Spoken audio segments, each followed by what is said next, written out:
Recording in progress. السلام علیکم ورحمۃ اللہ تعالی وبرکاتہ۔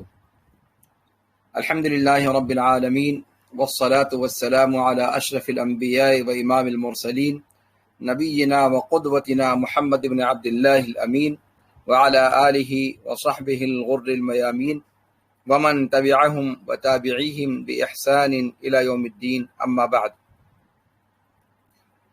حج سے متعلق دروس میں سے دوسرے درس میں آپ تمام لوگوں کا خیر مقدم ہے، خوش آمدید ہے۔ اللہ رب العالمین اس درس کو ہمارے لیے، آپ کے لیے اور تمام مشاہدین اور سامعین کے لیے، جو لوگ زوم پر ہمارے ساتھ جڑے ہوئے ہیں اور جو لوگ ٹیلی گرام پر یا جو لوگ یوٹیوب پر اس درس کو سن رہے ہیں، ان تمام لوگوں کے حق میں اس کو فائدے کا باعث بنائے۔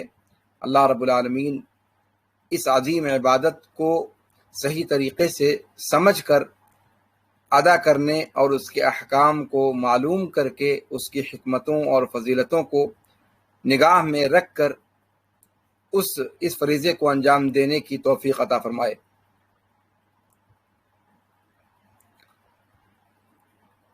پچھلے درس میں حج سے متعلق کچھ عام باتیں آپ کے سامنے رکھی گئی تھیں۔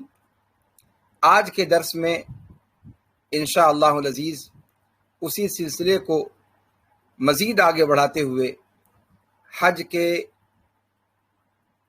ارکان اور اس کی مختلف قسموں کا مختصر بیان رکھا جائے گا۔ حج سے متعلق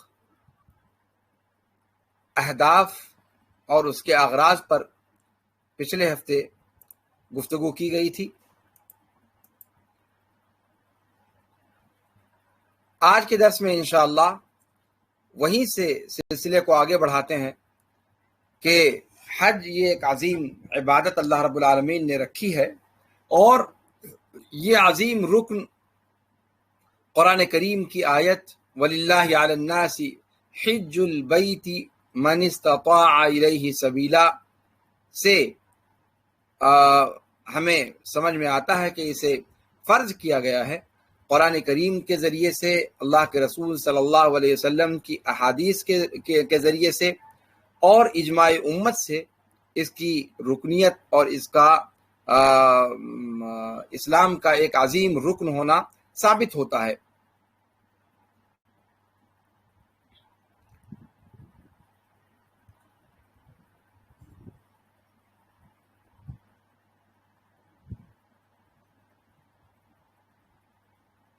اللہ کے رسول صلی اللہ علیہ وسلم نے مسلم شریف کی روایت میں، جو امام مسلم نے اپنے صحیح میں روایت بیان کیا ہے، فرماتے ہیں کہ ایھا الناس قد فرض اللہ علیکم الحج فحجوا، کہ اے لوگو، اللہ رب العالمین نے تمہارے اوپر حج کو فرض کیا تو حج کرو۔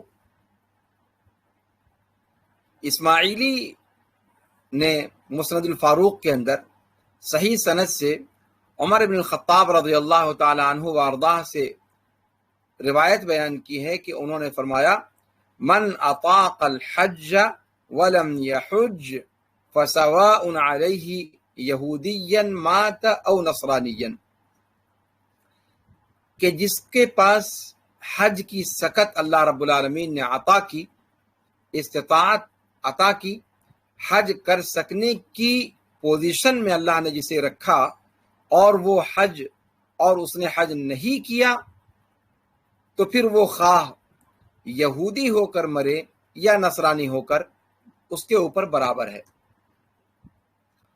اس سے اندازہ لگایا جا سکتا ہے کہ حج کی فرضیت اور اس کا ادا کرنا کس قدر ضروری ہے اس شخص پر جو حج کی استطاعت کو پا چکا ہو، حج کے کرنے کی سکت جس کے یہاں مہیا ہو گئی ہو۔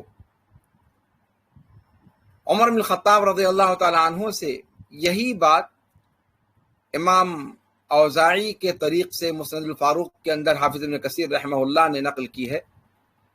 اس کے الفاظ ہیں کہ من اطاق الحج ولم يحج حتى مات فاقسموا علیہ انه مات یہودیا او نصرانیا، کہ جس کے پاس حج کی سکت ہو گئی اور اس نے حج نہیں کیا یہاں تک کہ موت نے دھر دبوچا اسے، تو اس پر قسم کھا کر یہ بات کہہ دو کہ وہ یہودی مرا ہے یا پھر نصرانی مرا ہے. بہت سخت الفاظ کا استعمال کیا گیا ہے، اور یہاں سے ہمیں سمجھ میں آتا ہے کہ حج جیسی عظیم عبادت کو جس طریقے سے آج ہمارے معاشرے میں اور سوسائٹی میں ایک زائد چیز کے طور پر دیکھا جاتا ہے، یا اس نظریے سے دیکھا جاتا ہے کہ جب دنیا کے ہر کام سے فارغ ہو جائیں گے تب حج کو کریں گے، چاہے استطاعت اللہ تعالیٰ نے 30 سال 40 سال کی عمر ہی میں عطا اور مہیا کر دی ہو. تو ایسے اشخاص کا حکم کیا ہوگا؟ عمر ابن الخطاب رضی اللہ تعالیٰ عنہ کے اس قول سے ہم اندازہ لگا سکتے ہیں کہ ان کا معاملہ کس درجہ خطرناک ہے. اور یہ جو قول عمر بن الخطاب رضی اللہ تعالیٰ عنہ کا ہے، یہ قول ان سے ثابت ہے صحیح طور پر. مختلف مصادر اور مراجع کے اندر یہ چیز موجود ہے. اس کا مطلب یہ ہوا کہ حج کی فرضیت ہونے کے بعد کسی بھی بندے کے لیے جائز نہیں ہے کہ وہ اس کی ادائیگی میں تاخیر کرے، یا آج کل یا اس سال نہیں اگلے سال نہیں اس کے اگلے سال، اس چکر میں وہ حج کو مؤخر کرے. اور استطاعت کیا ہے اس پر پچھلے درس میں آپ کے سامنے گفتگو آ چکی ہے. آج پھر میں نے مناسب سمجھا کہ استطاعت کے حوالے سے عمر بن خطاب رضی اللہ تعالیٰ عنہ کہ اس قول کو آپ کے سامنے نقل کر دوں تاکہ آپ سمجھ سکیں کہ حج کا معاملہ کس قدر سنگین ہے.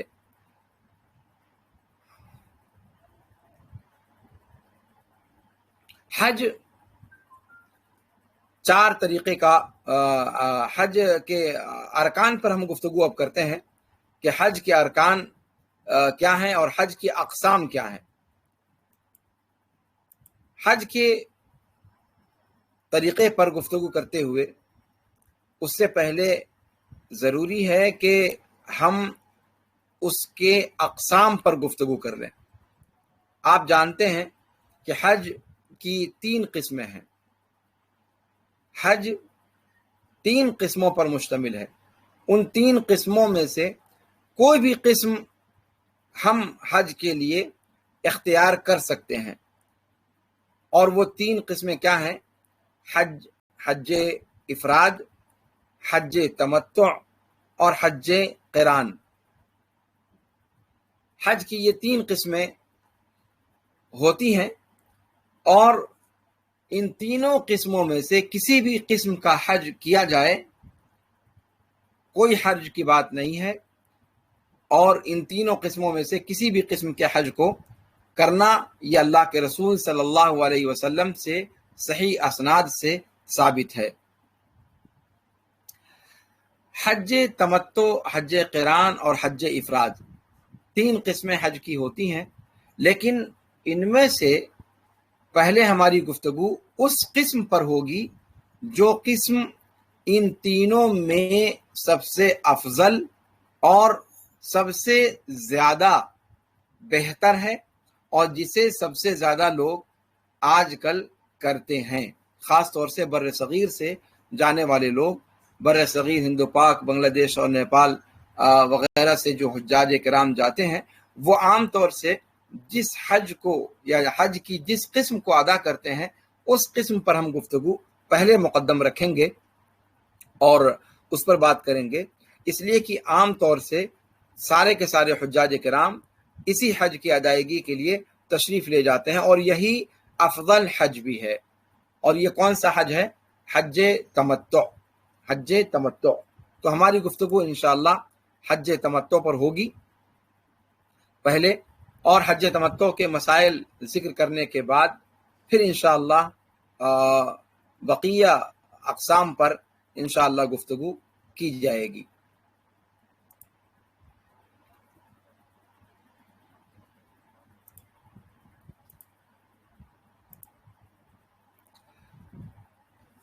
حج کی کیفیت کیا ہوتی ہے؟ سب سے پہلے آئیے حج کے جو افعال ہیں، حج کے جو اعمال ہیں، ان کو سمجھتے ہیں ہم۔ حج میں کچھ چیزیں ارکان کے طور پر ہوتی ہیں، کچھ چیزیں واجبات کے طور پر ہوتی ہیں، اور کچھ چیزیں سنت کے قبیل سے ہوتی ہیں۔ سب سے پہلے ارکان حج پر ہم گفتگو کریں گے۔ ارکان حج 4 ہیں۔ حج کے ارکان کی تعداد 4 ہے۔ سب سے پہلا رکن احرام ہے، اور احرام کہتے ہیں حج کی عبادت میں داخل ہونے کی نیت کو۔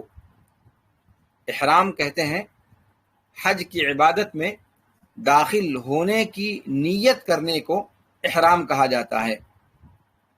عام طور سے ہم اور آپ اس پر گفتگو میں بعد میں کروں گا، پہلے ارکان حج کو شمار کر لیا جائے کہ سب سے حج کے ارکان کیا ہیں؟ 4 ارکان ہیں۔ احرام یعنی عبادت میں، حج کی عبادت میں داخل ہونے کی نیت کرنا، اور دوسرا رکن ہے عرفہ کے اندر وقوف، تیسرا رکن ہے طواف افاضہ، اور چوتھا رکن ہے صفا اور مروہ کی سعی کرنا۔ لیکن یہ حج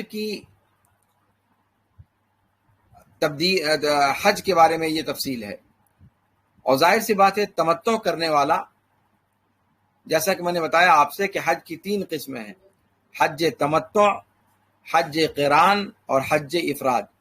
حج تمتع جس کا بیان ہم یہاں کرنے جا رہے ہیں، اس میں حجاج کرام سب سے پہلے عمرہ کرتے ہیں، اور عمرہ کرنے کے بعد پھر حلال ہو جاتے ہیں، اور 8 ذی الحجہ کو پھر وہ حج کا احرام باندھتے ہیں۔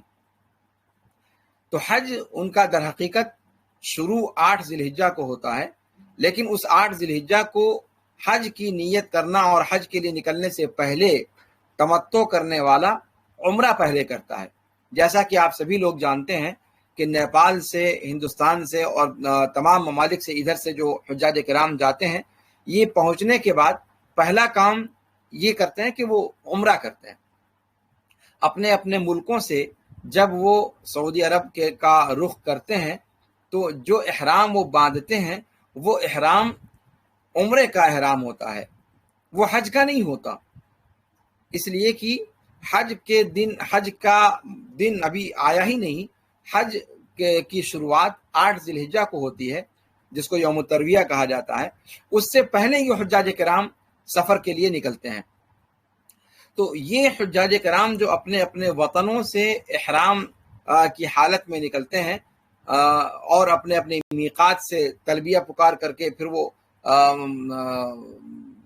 آگے بڑھتے ہیں، یہ عمرہ کے لیے احرام باندھتے ہیں، یہ عمرہ کا احرام ہوتا ہے۔ اور کسی تمتع کا حج کرنے والے تمام حجاج کرام کے لیے یہ ضروری ہے کہ وہ پہلے عمرہ کریں۔ لہذا عمرے کا طریقہ وہ پہلے اس کو ذکر کیا جانا چاہیے، اور عمرے کا جو طریقہ ہے وہ آپ سبھی لوگ جانتے ہیں کہ کس طریقے سے عمرہ کیا جاتا ہے۔ میں چاہتا تھا کہ میں اپنی گفتگو حج سے شروع کروں، اور عمرے کا تذکرہ کرنے کی شاید میں سمجھتا تھا کہ ضرورت نہیں ہے، لیکن مناسب معلوم ہوتا ہے کہ عمرے کے طریقے پر بھی گفتگو کر لی جائے، اس لیے کہ تمتع کرنے والا پہلے عمرہ کرتا ہے، اس کے بعد حج کرتا ہے۔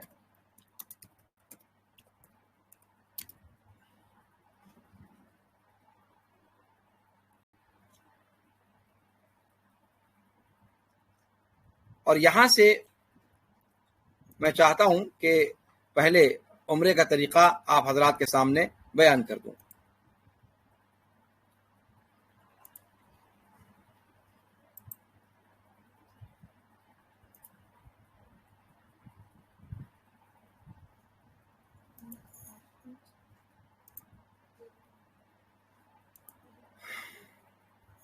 عمرہ کیسے کیا جاتا ہے؟ بہت مختصر اس کا طریقہ ہے اور بہت ہی آسان طریقہ ہے، اور پہلے ہمیں اس کو جاننا ضروری ہے، اس لیے کہ جب ہم عمرہ کر لیں گے تو پھر ہمیں حج کے تعلق سے بھی تفصیلات، بہت ساری تفصیلات کا علم پہلے ہو جائے گا۔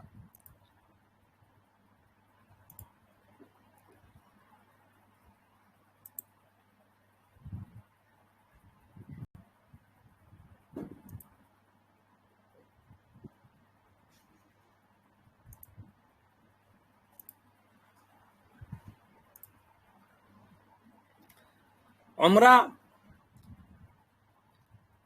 جیسا کہ میں نے ذکر کیا کہ عمرہ ایک مستقل عبادت ہے اور حج ایک مستقل عبادت ہے، اور حج کی جو دو قسمیں ہیں، تمتع اور قران، ان دونوں میں عمرہ بھی کرنا ہوتا ہے۔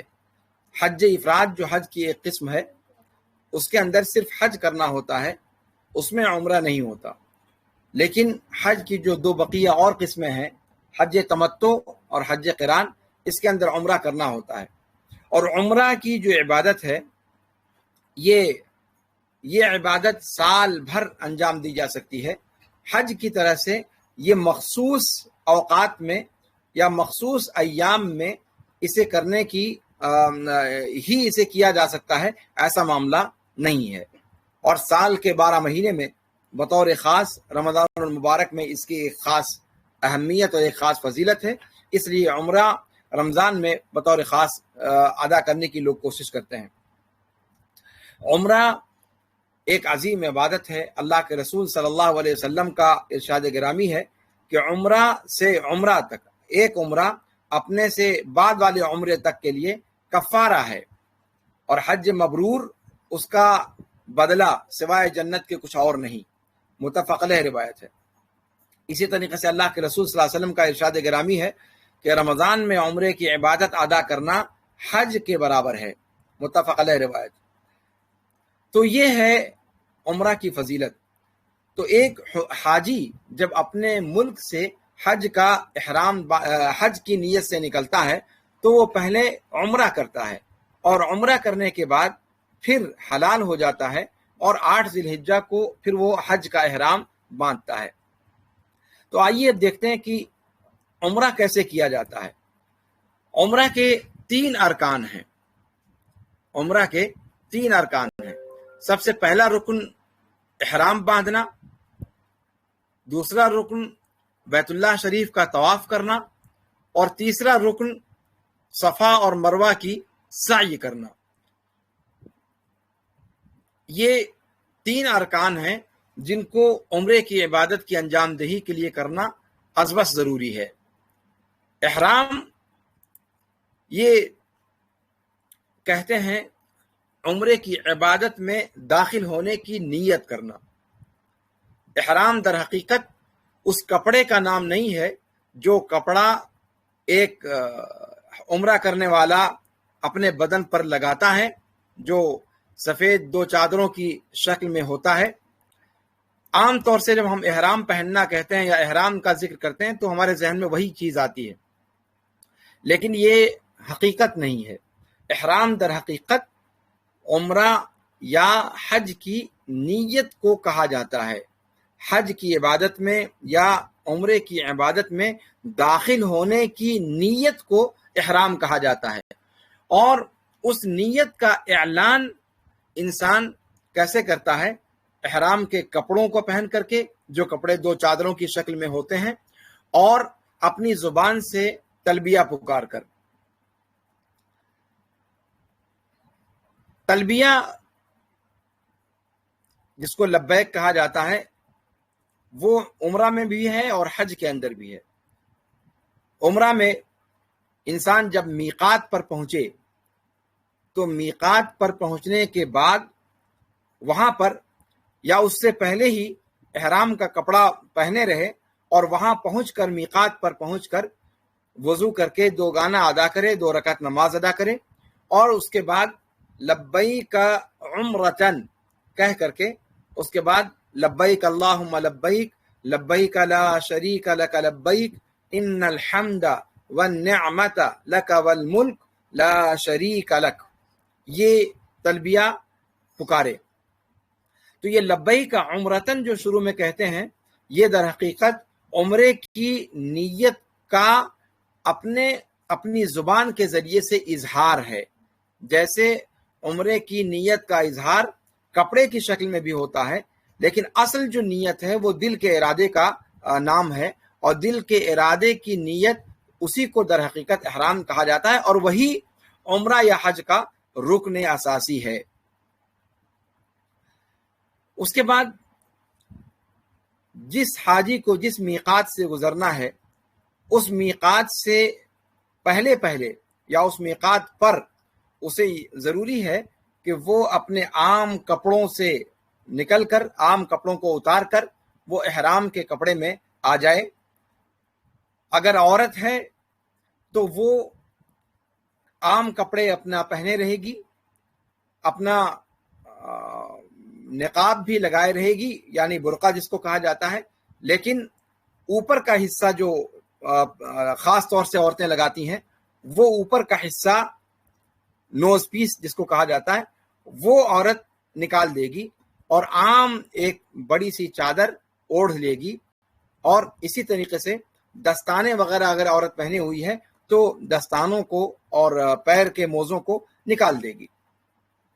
باقی عورت کے لیے اور کوئی چیز نہیں ہے، بس اتنی چیز وہ کر لے گی، اور اس کے بعد میقات پر احرام باندھ لے گی، یعنی احرام کی نیت، یعنی حج یا عمرے کے اندر داخل ہونے کی نیت کر لے گی، اور وہ احرام کی حالت میں آ جائے گی۔ اس کے بعد تلبیہ پکارے گی، لبیک عمرتن لبیک اللہم لبیک لبیک لا شریک لک لبیک ان الحمد والنعمت لک والملک لا شریک لک۔ اچھا، اس کے بعد یہاں سے ایک چیز یہ جاننی ضروری ہے کہ عمرہ کے ارکان میں ہم نے بتایا کہ 3 چیزیں ارکان میں سے داخل ہیں، احرام یعنی حج عمرہ کے اندر داخل ہونے کی نیت کرنا، اور بیت اللہ شریف کا طواف کرنا، اور تیسرا صفا اور مروہ کی سعی۔ یہ 3 چیزیں عمرہ کے ارکان میں سے ہیں۔ ان تینوں میں سے اگر کوئی ایک چیز نہیں ہوئی تو پھر عمرہ ہی نہیں ہوگا، عمرہ ہوگا ہی نہیں۔ ارکان میں اور واجبات میں فرق یہی ہے کہ ارکان میں سے اگر کوئی رکن چھوٹ جاتا ہے تو وہ عبادت ہی مکمل نہیں ہوئی، وہ عبادت ہوئی ہی نہیں۔ اور واجبات کا معاملہ یہ ہے کہ واجبات اگر چھوٹتے ہیں تو پھر اس کے اوپر دم واجب ہوگا، اور دم ادا کر کے، دم دے کر کے وہ عبادت صحیح ہو جائے گی۔ تو عمرہ کے ارکان 3 ہیں، احرام یعنی عمرہ کے اندر داخل ہونے کی نیت کرنا، اور نمبر 2 طواف، اور نمبر 3 سعی صفا اور مروہ کے درمیان۔ اچھا، واجبات عمرہ کیا ہیں؟ عمرہ میں کون سی چیزیں واجب ہیں؟ کہتے ہیں کہ 2 چیزیں اس کے اندر واجب ہیں۔ پہلی چیز یہ کہ احرام میقات سے احرام میں داخل ہونے کا اعلان، میقات سے احرام میں داخل ہونے کا اعلان، یہ ضروری ہے۔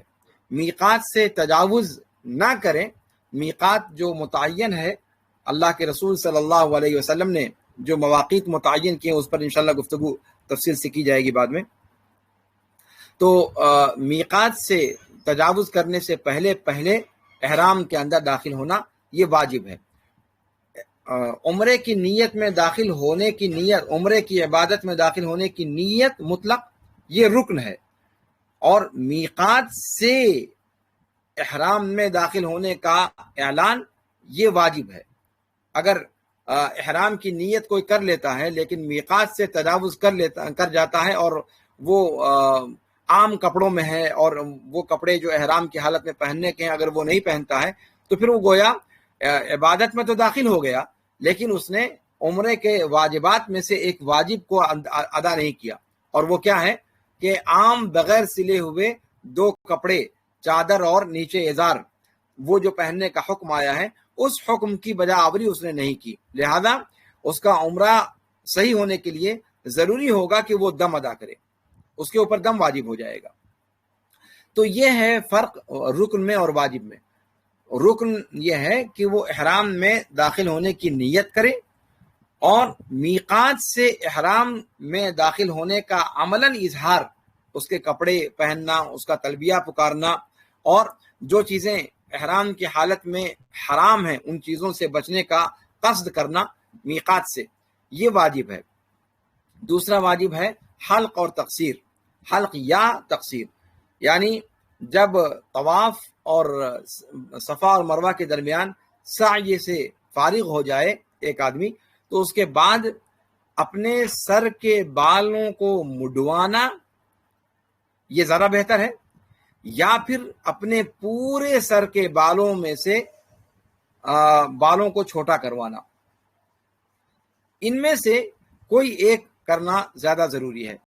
اگر کوئی شخص اپنے وطن سے حج کے ایام کے بالکل قریب میں آیا ہے تو پھر اس کے لیے زیادہ بہتر یہ ہے کہ وہ مڈوائے نہ بلکہ بال تقصیر کروا لے، پورے بال کٹوائے، بالوں میں سے چاروں طرف سے بال کٹوائے، اس لیے کہ اگر حج کا دن ہے تو حج میں اس کو دوبارہ 10 ذی الحجہ کو پھر سے بال کٹوانا یا مڈوانا ہوگا، تو اگر بال بڑھیں گے ہی نہیں تو پھر مڈوائے گا کیسے؟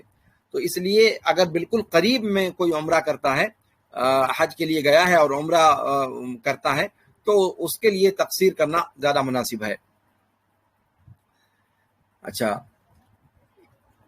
اس کے بعد جب انسان میقات سے احرام باندھ کر کے بیت اللہ شریف پہنچتا ہے تو پھر بیت اللہ شریف پہنچ کر کے سب سے پہلے وہ طواف کرے گا اور طواف کے بعد پھر سعی کرے گا۔ طواف کسے کہتے ہیں کہ کعبہ شریف کے گرد چکر لگانا، جو ایک مخصوص طریقے پر چکر لگایا جاتا ہے، حجر اسود کے سامنے سے شروع ہو کر کے اور پھر حجر اسود ہی پر ختم ہوتا ہے وہ چکر، اسے طواف کہا جاتا ہے۔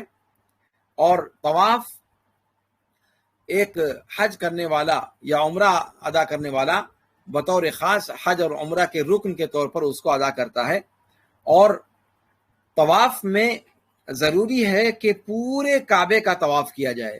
یہ چیز ہمارے ذہن میں ہونی چاہیے کہ کعبہ کا کچھ حصہ غیر تعمیر شدہ ہے جس کو حطیم کہا جاتا ہے، جو کعبہ ابھی جو حالیہ تعمیر ہے یہ کعبہ کی مکمل جگہ پر تعمیر نہیں ہے بلکہ اس کا کچھ حصہ چھوٹا ہوا ہے، تو وہ چھوٹے ہوئے حصے کے باہر سے چکر لگائے۔ اگر چھوٹے ہوئے حصے کے درمیان سے گھس کر کے اگر اس نے چکر مکمل کیا تو اس کا طواف ہوگا ہی نہیں۔ اس لیے اس کا اہتمام ضروری ہے کہ اس چیز کو سمجھیں کہ کعبہ کا طواف اس طریقے سے کریں کہ حجر اسود سے ہوتے ہوئے مقام ابراہیم کی طرف سے چکر اپنا جاری رکھے اور حتیم کے باہر سے ہوتا ہوا وہ رکن یمانی سے گزر کر کے پھر حجر اسود تک آئے۔ یہ اس کا ایک طواف ہوا، ایک چکر ہوا، اور اس طریقے سے وہ 7 چکر مکمل کرے گا تو اس کو طواف کہا جاتا ہے۔ اور اس کے بعد طواف کرنے کے بعد پھر سعی کرے، صفا اور مروہ کی سعی کرنا ہے۔ اس سے پہلے جب طواف مکمل کر لے ایک حاجی، یا اس سے پہلے ایک اور بات یہاں ذکر کرنی ضروری ہے کہ جب عمرہ کی نیت کر کے اور احرام کا کپڑا پہن کر کے اور پھر اس کے بعد سفر کو میقات سے آگے جاری رکھتا ہے ایک عمرہ کرنے والا، تو اس کی زبان پر لگاتار تلبیہ ہونا چاہیے، لبیک اللہم لبیک لبیک لا شریک لک لبیک ان الحمد والنعمت لک والملک لا شریک لک۔ اس تلبیہ سے، جس کو توحید کا تلبیہ کہا جاتا ہے، اس سے اس کی زبان تر ہونی چاہیے۔ جہاں بھی رکے، جہاں بھی نکلے، اس کی زبان پر یہ سب چیزیں لگاتار، یہ تلبیہ لگاتار جاری رہنا چاہیے، یہاں تک کہ وہ بیت اللہ شریف میں پہنچ جائے۔ اور بیت اللہ شریف میں پہنچنے کے بعد عام مسجدوں کے اندر آداب میں سے یہ ہوتا ہے، مسجد کے آداب میں، کہ 2 گانا ادا کیا جائے تحیت المسجد کے طور پر، لیکن عمرہ کرنے والا یا حج کرنے والا بیت اللہ شریف کا جو معاملہ ہے، بیت اللہ شریف کی تحیت المسجد یہ ہے کہ وہاں پر انسان طواف کرے۔ تو حج یا عمرہ کرنے والا جب بیت اللہ شریف پہنچے تو سیدھے کہاں پہنچے؟ مطاف کے اندر پہنچ جائے، اور مطاف کے اندر پہنچ کر، تو مطاف کا مطلب طواف کرنے کی جگہ، کعبہ کے ارد گرد جو دور تک کا علاقہ رکھا گیا ہے سفید، جہاں پر پتھر بچھائے گئے ہیں اور طواف کرنے والوں کا علاقہ کہا جاتا ہے، وہ اس کو وہاں جا کر کے وہ کعبہ کے گرد طواف شروع کر دے۔ لیکن کہاں سے شروع کریں؟ حجر اسود کے مقابل آ کر کے، وہاں پر نشان لگا ہوا ہے حجر اسود کے بالمقابل، پورا جہاں سے بیت اللہ شریف کی عمارت شروع ہوتی ہے وہاں تک وہ ہرا نشان بنا ہوا ہے، اور اس کو دیکھ کر کے اندازہ لگا سکتے ہیں کہ حجر اسود کا مقابل کہاں پر ہے، اس کے محاذات کہاں پر ہیں۔ تو اس کے محاذات میں آ کر کے، اس کے سامنے آ کر کے، اور وہاں سے عمرہ کرنے والا عمرہ شروع کرے گا۔ ایک چیز یہاں پر اور ذکر کرنے کی ہے طواف شروع کرنے سے پہلے، کہ یہ عمرہ کرنے والا احرام کی چادر کو ایک خاص صفت پر پہن لے، احرام کی چادر کو ایک خاص صفت پر پہن لے، اور وہ خاص صفت کیا ہے؟ کہ اپنے دائیں کندھے کو کھلا رکھے اور اپنے داہنے ہاتھ کے نیچے سے چادر کو نکال کر بائیں طرف کے کندھے پر ڈال لے۔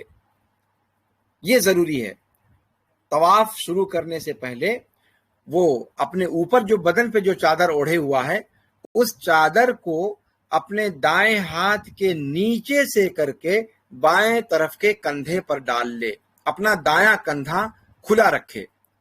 لیکن ذہن میں رہے کہ یہ صرف مردوں کے لیے ہے، عورتیں تو عام اپنے کپڑے میں رہیں گی جس کپڑے میں وہ ہیں، البتہ نقاب یعنی نوز پیس جو ہوتا ہے وہ نکال لیں گی، اور عام چادر سے اپنے چہرے کو ڈھکیں گی لوگوں کی بھیڑ میں، اور دستانہ اور موزہ نہیں پہنیں گی، عورتوں کے لیے یہ ہے۔ تو اس خاص کیفیت میں چادر کو کرنے کے بعد پھر طواف شروع کرے گا ایک عمرہ کرنے والا، اور کعبہ شریف کے گرد 7 چکر لگائے گا، اور 7 چکر میں کوئی خاص دعا اللہ کے رسول صلی اللہ علیہ وسلم سے ثابت نہیں ہے، عام ذکر لا الہ الا اللہ وحدہ لا شریک لہ لہ الملک ولہ الحمد وہو علی کل شیء قدیر، اسی ذکر کو پڑھنا چاہیے، اور یہی ذکر عام طور سے اللہ کے رسول صلی اللہ علیہ وسلم اور دیگر انبیاء کرام سے ثابت ہے۔ البتہ رکن یمانی اور حجر اسود کے درمیان اللہ کے رسول صلی اللہ علیہ وسلم کی سنت رہی ہے کہ وہ ربنا آتنا فی الدنیا حسنہ وفی الآخرۃ حسنہ وقنا عذاب النار پڑھا کرتے تھے۔ تو رکن یمانی اور حجر اسود کے درمیان یہ دعا ایک عمرہ کرنے والا پڑھے گا، اور اس طریقے سے ایک چکر اس کا مکمل ہو جائے گا، اور اسی صفت پر وہ 7 چکر لگائے گا۔ اور چکر شروع کرنے کے وقت میں طواف کا جو ہر چکر ہے وہ اللہ اکبر، بسم اللہ اللہ اکبر کہہ کر کے شروع کرے گا، بسم اللہ اللہ اکبر کہہ کر کے شروع کرے گا۔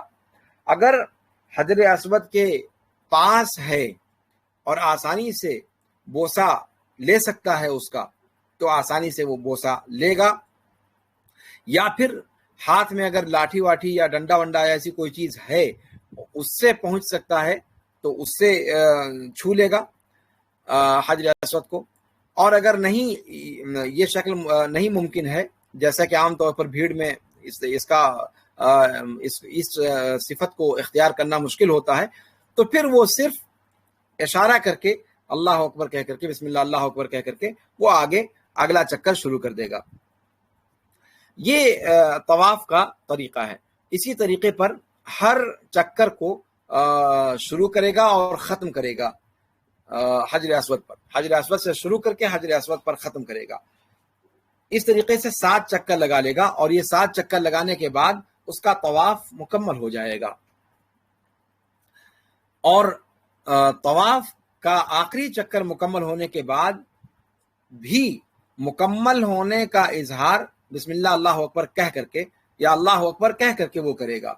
اللہ کے رسول صلی اللہ علیہ وسلم سے آخر میں بھی حجر اسود کی طرف جو ہے وہ اشارہ کر کے اللہ اکبر کہنے کا حکم آیا ہے، اس کا ذکر ملتا ہے.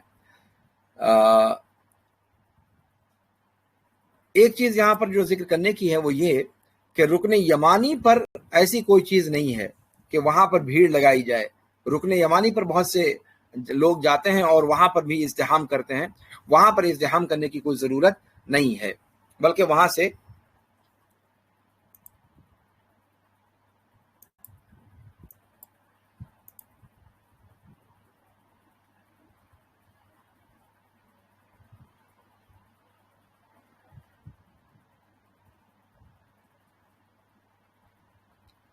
جو لوگ ٹیلی گرام پر ہیں وہ ذرا سا توقف کریں. زوم پر پہلی نشست ختم ہو گئی ہے، اور انشاءاللہ ساتھیوں کے جوائن ہوتے ہی پھر انشاءاللہ ہم وہاں پر درس شروع کریں گے.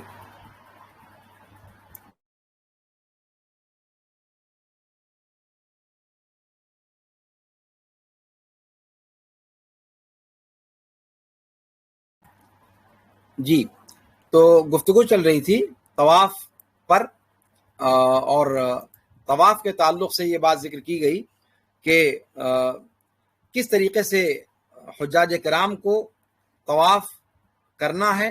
حج عمرہ کے اندر حجر اسود سے شروع کر کے حجر اسود پر ختم کرنا ہے.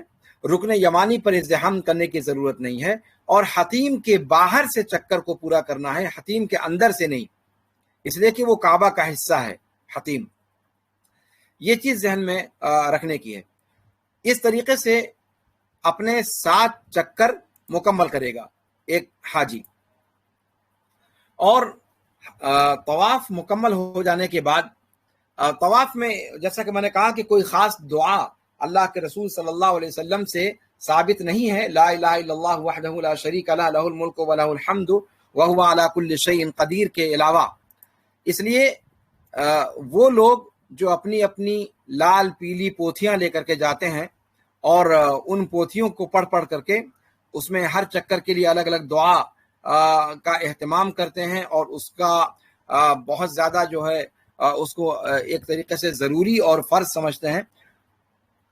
تو یہ چیز ہمارے سامنے واضح رہنی چاہیے کہ یہ سب طریقے غیر شرعی ہیں، اللہ کے رسول صلی اللہ علیہ وسلم سے ثابت نہیں ہیں. اور یہ بات میں پچھلے درس میں کہہ چکا ہوں کہ عمرہ اور حج کی عبادت یہ اللہ رب العالمین کی عظیم عبادتوں میں سے ہے، اور عبادتوں میں کوئی ایسا کام جو ہمارا اپنا خانہ ساز طریقے سے ایجاد کردہ ہو، ہمیں اس کو نہیں برتنا چاہیے.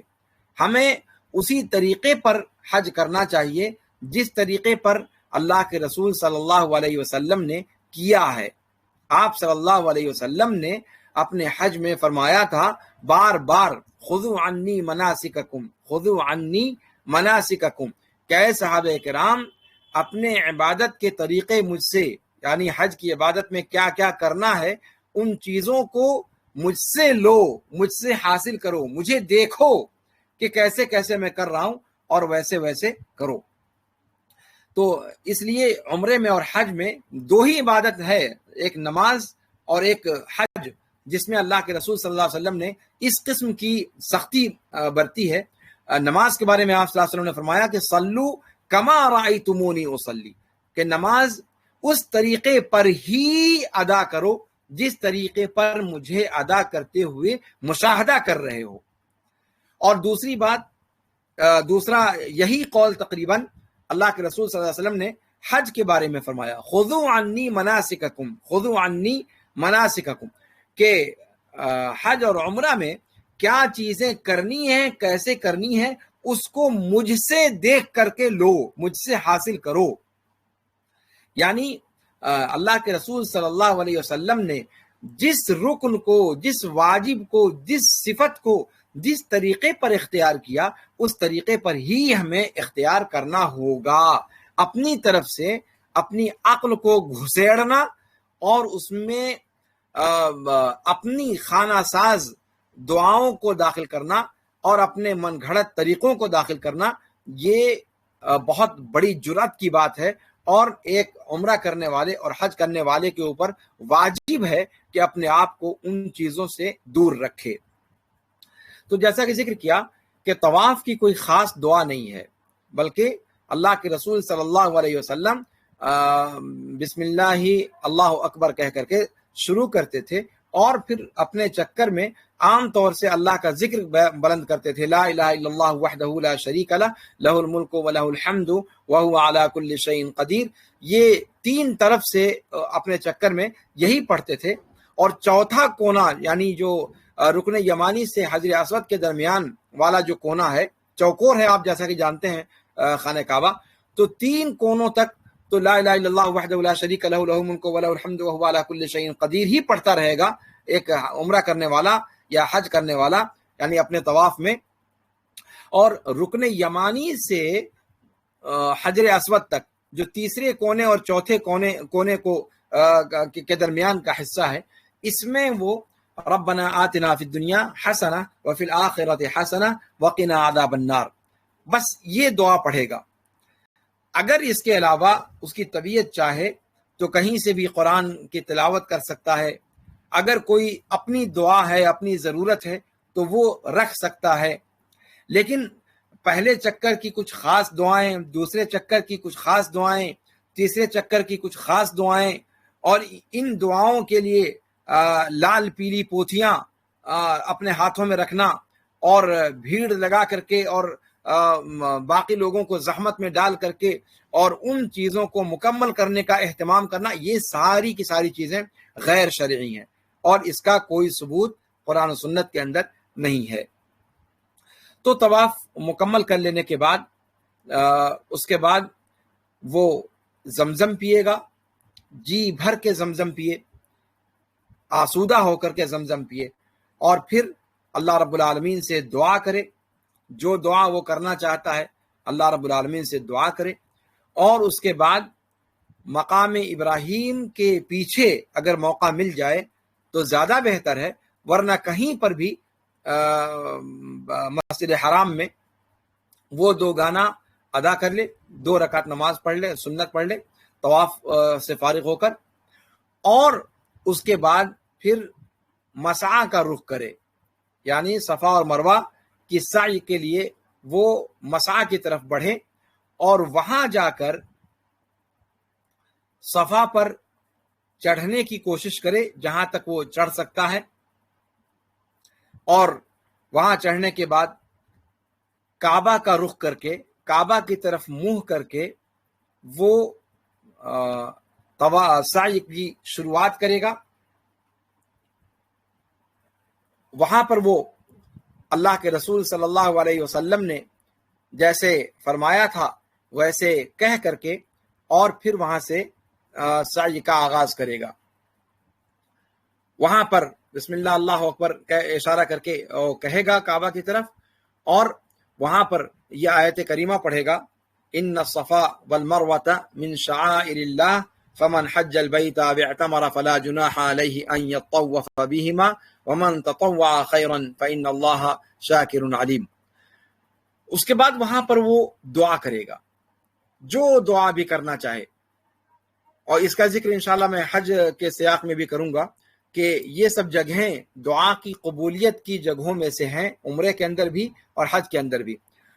جو دعا وہ کرنا چاہیں کعبہ کا رخ کر کے، کعبہ کی طرف منہ کر کے، یہ ضروری نہیں کہ کعبہ نظر آئے، بس یہ کہ کعبہ کی طرف اس کا منہ ہو اور وہ جو دعا کرنا چاہے وہ دعا کرے، اور دعا کر چکنے کے بعد پھر وہ سعی شروع کرے اور مروہ کی طرف بڑھے۔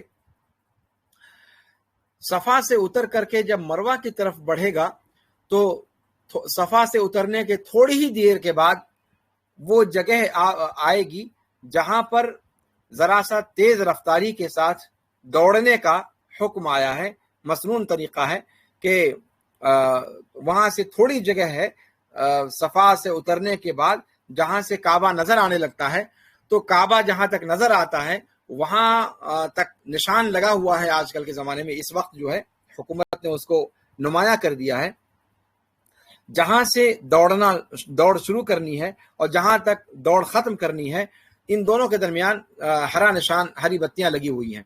تو وہاں پر دوڑے گا اگر ممکن ہے، اور اگر نہیں تو ذرا سا تیز چلنے کی کوشش کرے گا، لیکن یہ صرف مردوں کے لیے ہے، عورتوں کے لیے نہیں۔ عورتیں اپنے نارمل انداز میں وہ چلتی رہیں گی جیسے وہ چلتی ہیں۔ دوڑنا صرف مردوں کے لیے ہے، یا تیز چلنا صرف مردوں کے لیے ہے، وہ بھی بشرطے کہ وہ ممکن ہو۔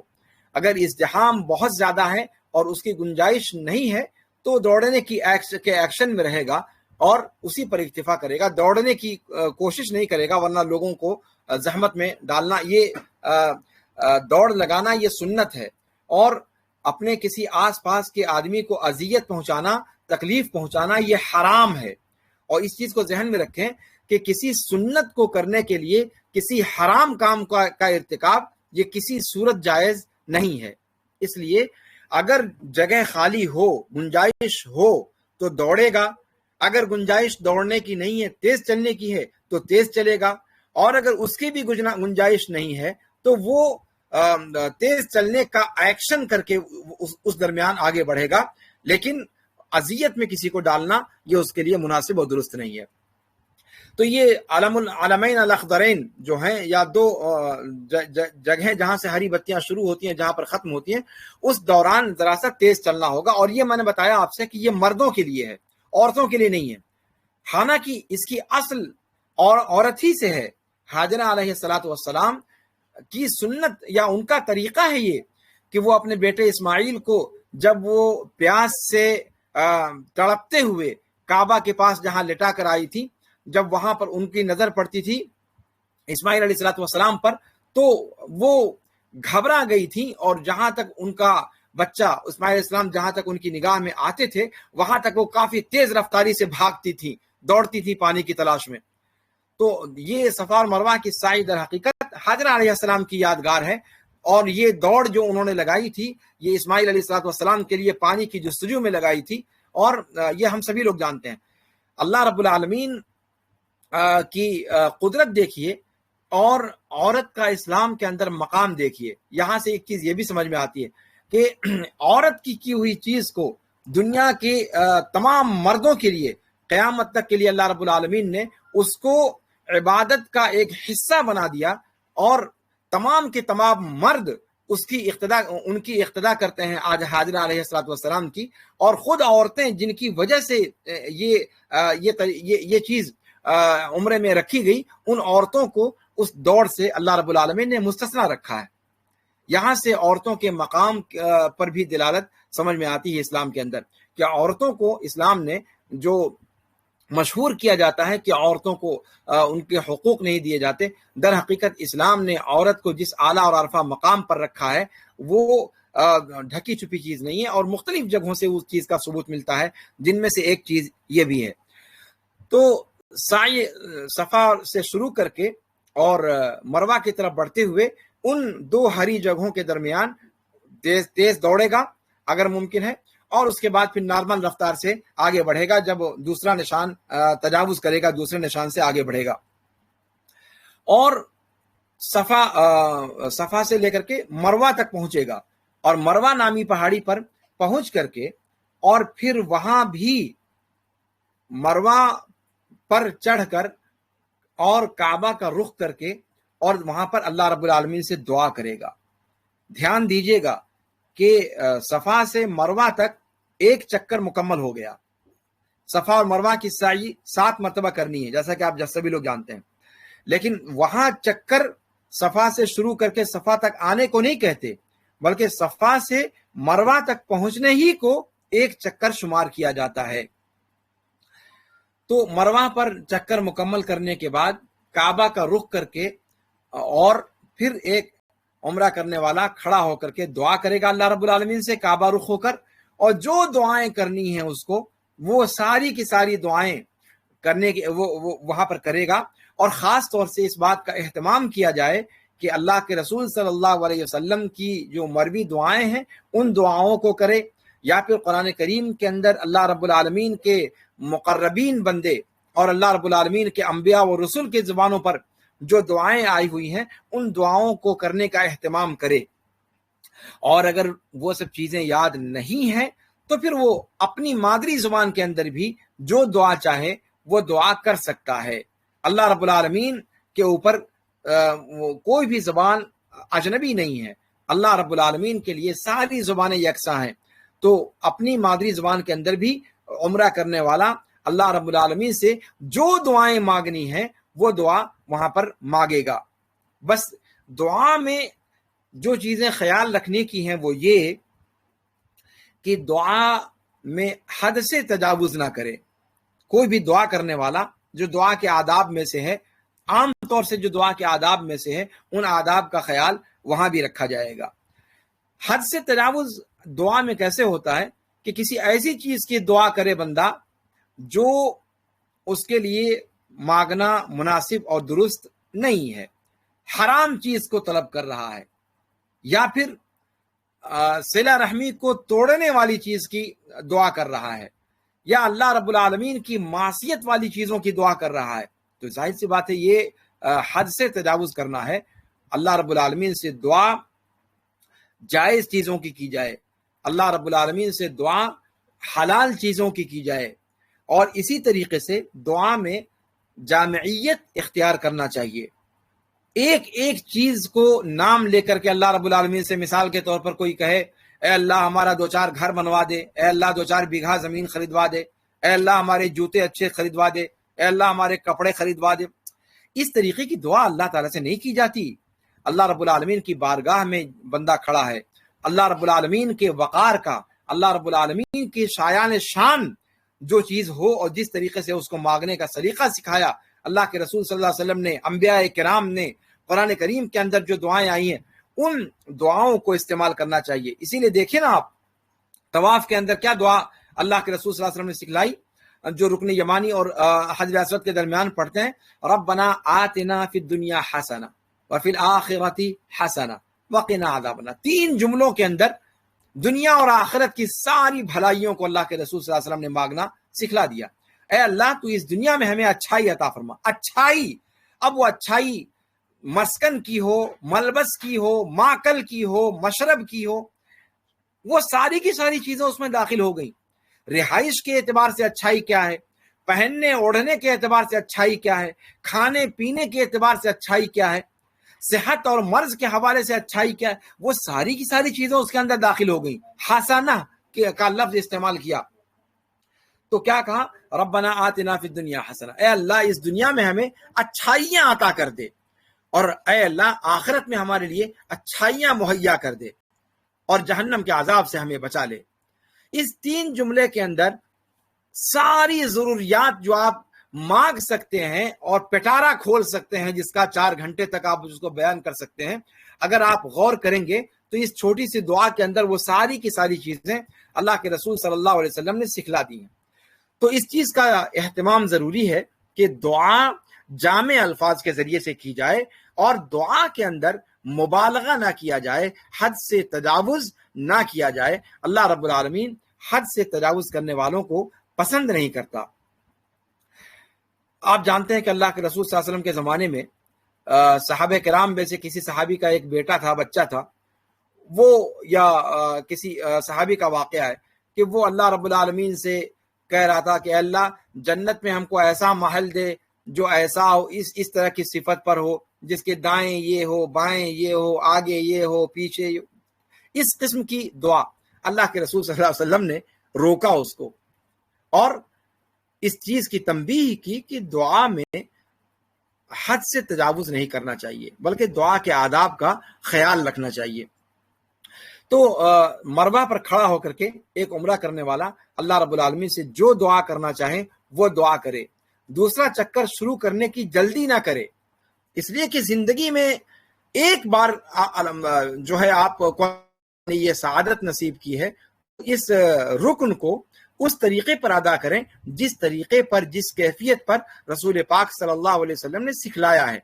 لہذا اطمینان و سکون کے ساتھ وہاں پر مروہ پر کھڑے ہو کر، کعبہ رخ ہو کر، اور یہاں بھی کعبہ رخ ہونے کی بات کہی جا رہی ہے، یہ نہیں کہ کعبہ اپنی آنکھوں سے آپ کو نظر بھی آنے لگے اور جہاں سے نظر آئے وہاں جا کر کے آپ ایک دوسرے پر دھکم پیل کا معاملہ کریں، ایک دوسرے کو دھکا دیں، ایک دوسرے کو گرائیں، ایک دوسرے کو اذیت دیں۔ کعبہ رخ ہو کر دعا کرنا یہ سنت ہے اللہ کے رسول صلی اللہ علیہ وسلم کی۔ اس سنت کی ادائیگی کے لیے کسی ساتھ والے کو اذیت میں مبتلا کرنا یہ حرام ہے، اپنے کسی ساتھی کو زخم پہنچانا یہ حرام ہے۔ تو ایک سنت پر عمل کرنے کے لیے ایک حرام کام کا ارتکاب کرنا یہ کسی طور پر جائز اور درست نہیں ہے، اور کوئی بھی عقل سلیم اس کی اجازت نہیں دے گی۔ لہذا جو چیز ممکن ہو آسانی سے، اور وہ ممکن کیا ہے کہ کعبہ کی طرف رخ کر کے آپ کھڑے ہو جائیں اور اللہ رب العالمین کی بارگاہ میں اپنے ہاتھوں کو دراز کر کے، اور جو دعا مانگنی ہے آپ کو، وہ اپنی ساری دعاؤں کو اللہ رب العالمین کے حضور میں ایجاز کے ساتھ پیش کریں، اور پھر دعا مانگنے کے بعد پھر وہی اللہ اکبر کہہ کر کے آپ دوسرا چکر شروع کریں گے۔ یہ دوسرا چکر آپ کا ہوگا، صفا سے مروہ پر ایک چکر آپ کا مکمل ہوا، پھر مروہ سے صفا کی طرف جب آپ آئیں گے تو یہ آپ کا دوسرا چکر ہوگا۔ نارمل انداز میں چلتے ہوئے اللہ رب العالمین کا ذکر و اذکار کرتے ہوئے، لا الہ الا اللہ وحدہ لا شریک لہ لہ الملک و لہ الحمد وہو علی کل شیء قدیر، اس کو ورد زبان رکھتے ہوئے، یا پھر عبداللہ بن مسعود رضی اللہ تعالیٰ عنہ جو پڑھا کرتے تھے، لا الہ الا اللہ وحدہ انجز وعدہ ونصر عبدہ وہزم الاحزاب وحدہ، یہ بھی آپ پڑھ سکتے ہیں۔ اور یہ پڑھتے ہوئے اور اس کے بعد آپ صفا کی طرف بڑھیں، یہاں تک کہ جب صفا کے قریب آنے لگیں گے تو وہی علمین اخضرین، یعنی دو ہری لائٹوں کا جو ایریا ہے، وہاں پر پہنچ کر کے آپ اپنی رفتار کو تیز کر دیں گے۔ اگر دوڑنے کا موقع ہے تو دوڑیں گے، نہیں تو تیز رفتار چلیں گے، نہیں تو تیز رفتار چلنے کی کو ایکٹنگ کریں گے۔ اگر دوڑنا یا تیز چلنا ممکن نہ ہو لیکن اپنے کسی ساتھی کو اذیت نہیں دیں گے، اور اس طریقے سے اچھا، اور پھر یہ صرف مردوں کے لیے، پھر میں اس کی تنبیہ کر دوں کہ دوڑنا یا تیز چلنا یا تیز رفتاری کی ایکٹنگ کرنا یہ مردوں کے لیے ہے، عورتوں کے لیے نہیں۔ اور اس کے بعد صفا پر پہنچ کر کے وہاں پر اس کا دوسرا چکر مکمل ہوا، پھر وہاں پر کھڑے ہو کر کے کعبہ کی طرف رخ کر کے بندہ دعا کرے گا، اللہ رب العالمین سے مانگے گا جتنا مانگنا ہے، مانگنے سے تھکنا نہیں چاہیے، یہ سب دعا کی قبولیت کی جگہیں ہیں۔ تو اپنے ہر چکر کو پھر ایسے ہی تیسرا چکر صفا سے مروہ کے لیے لگائے گا، پھر مروہ سے چوتھا چکر صفا کے لیے لگائے گا، پھر صفا سے مروہ کے لیے پانچواں چکر، اور پھر چھٹا چکر یعنی ساتواں چکر جو ہے وہ مروہ سے صفا سے مروہ پر جا کر ختم ہوگا۔ پہلا چکر صفا سے مروہ، دوسرا چکر مروہ سے صفا، تیسرا چکر صفا سے مروہ، اور چوتھا چکر مروہ سے صفا۔ اس طریقے سے آخری چکر اس کا مروہ پر مکمل ہو جائے گا، اور وہ چکر مکمل ہونے کے بعد پھر وہ اس کی سعی مکمل ہو گئی۔ اس کے بعد وہ عمرے کا اگلا کام جو ہے وہ کام کرے گا، یعنی اگر مرد ہے تو اپنے سر کے بالوں کو مڈوائے گا یا پھر قصر کروائے گا، یعنی پورے سر کے بالوں کو کٹوائے گا، پورے سر کے بالوں میں سے۔ ایسا نہیں کہ دو چار جگہوں پر قینچی مار دیا نام کے لیے اور قصر کے حکم میں داخل کر دیا اپنے آپ کو، نہیں۔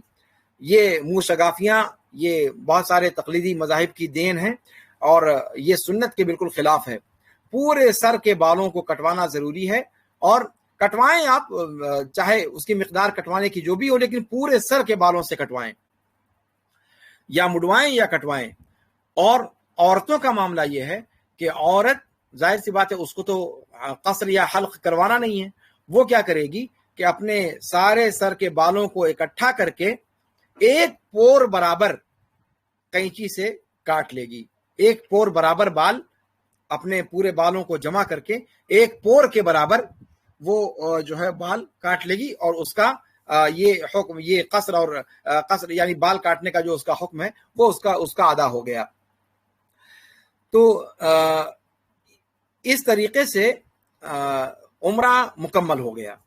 یہ عمرہ کی کیفیت تھی جس کا کرنا ہر حج پہ جانے والے کے لیے تقریباً ضروری ہوتا ہے، اس لیے کہ وہ حج تمتع کی نیت کرتا ہے، اور حج تمتع میں پہلے عمرہ کرنا ہوتا ہے۔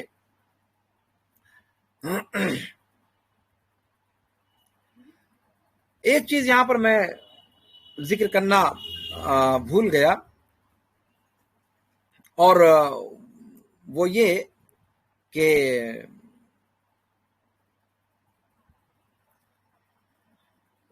جب وہ طواف قدوم کرے گا، یعنی پہلا طواف جو یہ طواف اس نے ابھی کعبہ کا کیا، اس طواف میں جہاں چادر، احرام کی چادر اوڑھنے کا ایک خاص طریقہ ہے، وہیں ایک خاص چیز یہ ہے کہ اس کو شروع کے 3 چکروں میں رمل کرنا چاہیے، شروع کے 3 چکروں میں رمل کرنا چاہیے۔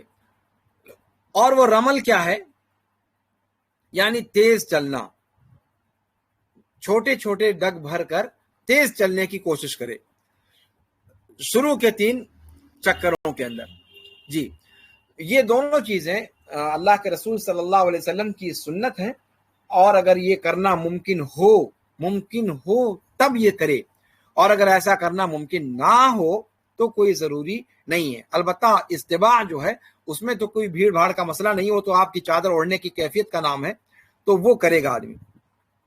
لیکن یہ دونوں چیزیں، یعنی چادر اوڑھنا ایک خاص کیفیت پر جس کا میں نے بیان کیا آپ کے سامنے، اور رمل، یہ دونوں چیزیں مردوں کے لیے خاص ہیں، عورتوں کا اس سے کوئی تعلق نہیں ہے۔ یہ چیز جو ہے ہمارے ذہن میں رہنی چاہیے۔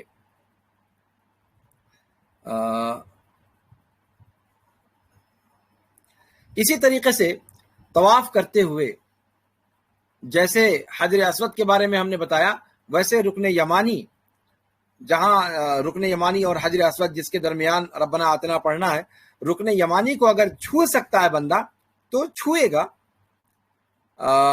اور اگر چھونا ممکن نہ ہو، وہاں بوسہ لینا نہیں ہے، اس کو صرف چھونے کا ذکر ملتا ہے اگر آسانی سے چھو سکے تو، اور اگر نہیں چھو سکتا تو پھر وہ اس کی طرف اشارہ کرنے یا وہاں پر تکبیر کہنے کی کوئی ضرورت نہیں ہے۔ تکبیر وہاں نہیں کہنا ہے، صرف اللہ کے رسول صلی اللہ علیہ وسلم کی سنت ہے کہ رکن یمانی کو چھوتے تھے وہ طواف کے دوران، لیکن اگر چھونا ممکن نہ ہو تو بغیر چھوئے وہاں سے گزر جائے گا، اور چومنے چامنے کا بھی وہاں پر کوئی ضرورت نہیں، چومنے چاٹنے کی بھی کوئی دلیل ہمارے پاس نہیں ہے۔ اللہ کے رسول صلی اللہ علیہ وسلم چومتے تھے صرف حجر اسود کو، وہ بھی جب ڈائریکٹ اس کو ٹچ کرنے کا موقع ملتا تھا، اس کو چھونے کا موقع ملتا تھا، یا پھر اپنی لاٹھی سے اشارہ کرنے کا ذکر ملتا ہے۔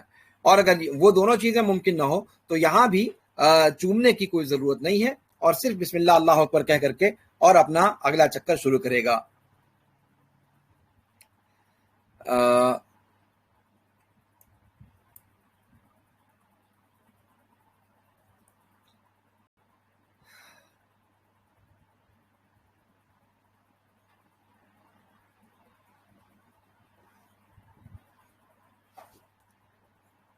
یہ عمرے کا طریقہ آپ کے سامنے رکھا گیا۔ مجھے لگتا ہے کہ یہ چیز جو عمرے کے تعلق سے ہے وہ واضح طور پر آپ کو سمجھ میں آ گئی ہوگی۔ اگر